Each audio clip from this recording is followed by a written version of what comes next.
कर्नाटक में बेंगलुरु के एक व्यापारी की यह सत्य घटना है। जब मृत्यु का समय सन्निकट आया तो पिता ने अपने एकमात्र पुत्र धनपाल को बुलाकर कहा कि बेटा, मेरे पास धन संपत्ति नहीं है कि मैं तुम्हें विरासत में दूं, पर मैंने जीवन भर सच्चाई और प्रामाणिकता से काम किया है, तो मैं तुम्हें आशीर्वाद देता हूं कि तुम जीवन में बहुत सुखी रहोगे और धूल को भी हाथ लगाओगे तो वह सोना बन जाएगी। बेटे ने सिर झुकाकर पिताजी के पैर छुए। पिता ने सिर पर हाथ रखकर आशीर्वाद दिया और संतोष से अपने प्राण त्याग कर दिए। अब घर का खर्च बेटे धनपाल को संभालना था। उसने एक छोटी सी ठेला गाड़ी पर अपना व्यापार शुरू किया। धीरे धीरे व्यापार बढ़ने लगा। एक छोटी सी दुकान ले ली, व्यापार और बढ़ा। अब नगर के संपन्न लोगों में उसकी गिनती होने लगी। उसको विश्वास था कि यह सब मेरे पिता के आशीर्वाद का ही फल है, क्योंकि उन्होंने जीवन में दुख उठाया पर कभी धैर्य नहीं छोड़ा, श्रद्धा नहीं छोड़ी, प्रामाणिकता नहीं छोड़ी। इसलिए उनकी वाणी में बल था और उनके आशीर्वाद फलीभूत हुए और मैं सुखी हुआ।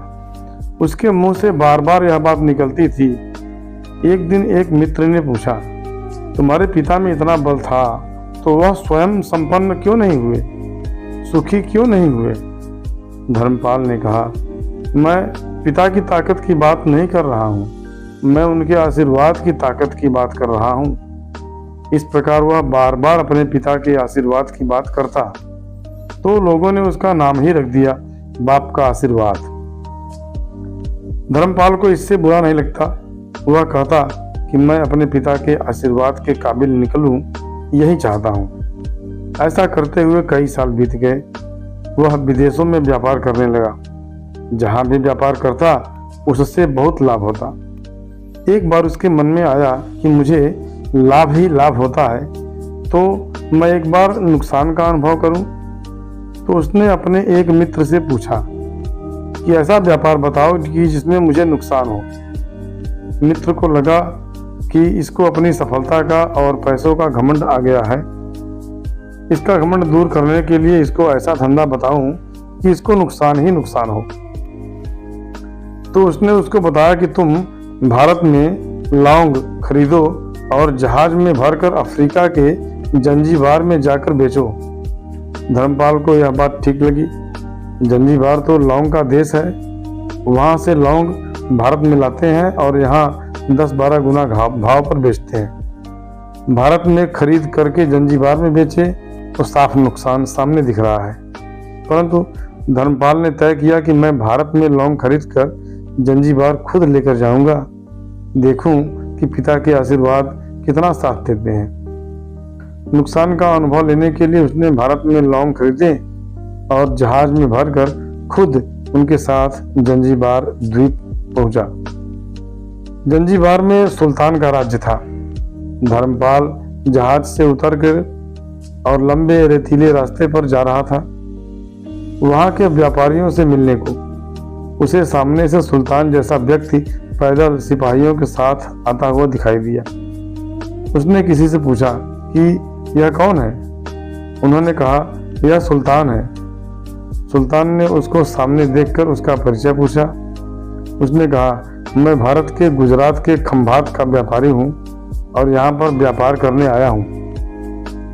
सुल्तान ने उसको व्यापारी समझकर उसका आदर किया और उससे बात करने लगा। धर्मपाल ने देखा कि सुल्तान के साथ सैकड़ों सिपाही हैं, परंतु उनके हाथ में तलवार, बंदूक आदि कुछ भी न होकर बड़ी बड़ी छलनियां हैं। उसको आश्चर्य हुआ। उसने विनम्रता पूर्वक सुल्तान से पूछा, आपके सैनिक इतनी छलनी लेकर क्यों जा रहे हैं?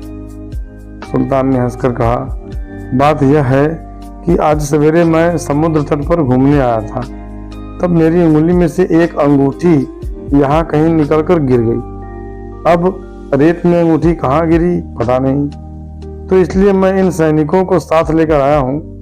यह रेत छान कर मेरी अंगूठी उसमें से तलाश करेंगे।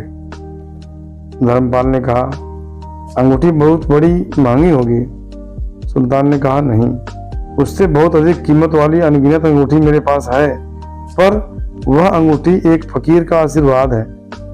मैं मानता हूँ कि मेरी सल्तनत इतनी मजबूत और सुखी उस फकीर के आशीर्वाद से है, इसलिए मेरे मन में उस अंगूठी का मूल्य मेरी सल्तनत से भी ज्यादा है।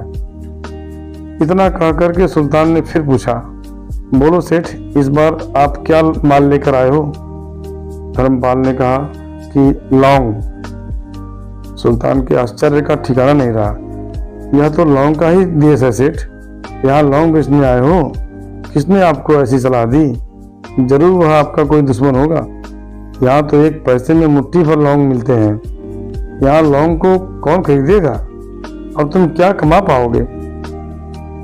धर्मपाल ने कहा, मुझे यही देखना है कि यहाँ भी मुनाफा होता है या नहीं। मेरे पिता के आशीर्वाद से आज तक मैंने जो भी धंधा किया उसमें मुनाफा ही मुनाफा हुआ।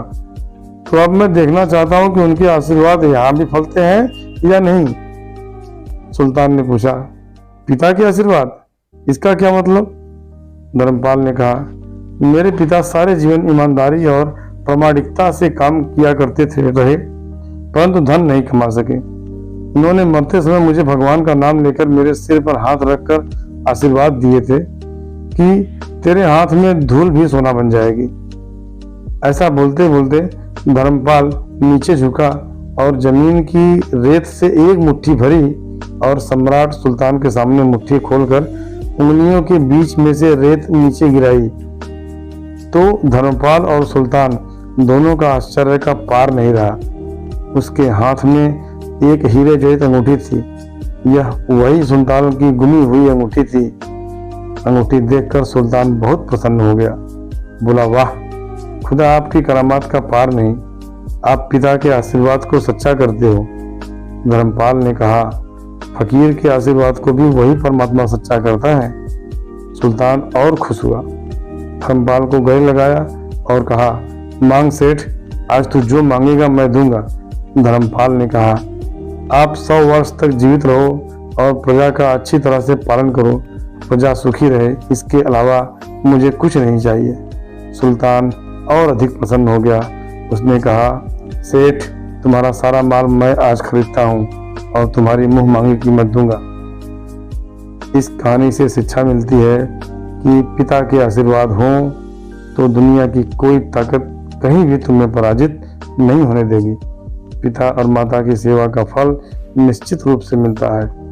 आशीर्वाद जैसी और कोई संपत्ति नहीं। बालक के मन को जानने वाली माँ और भविष्य को संवारने वाले पिता, यही दुनिया के 2 महान ज्योतिषी हैं। अपने बुजुर्गों का सम्मान करें, यही भगवान की सबसे बड़ी सेवा है।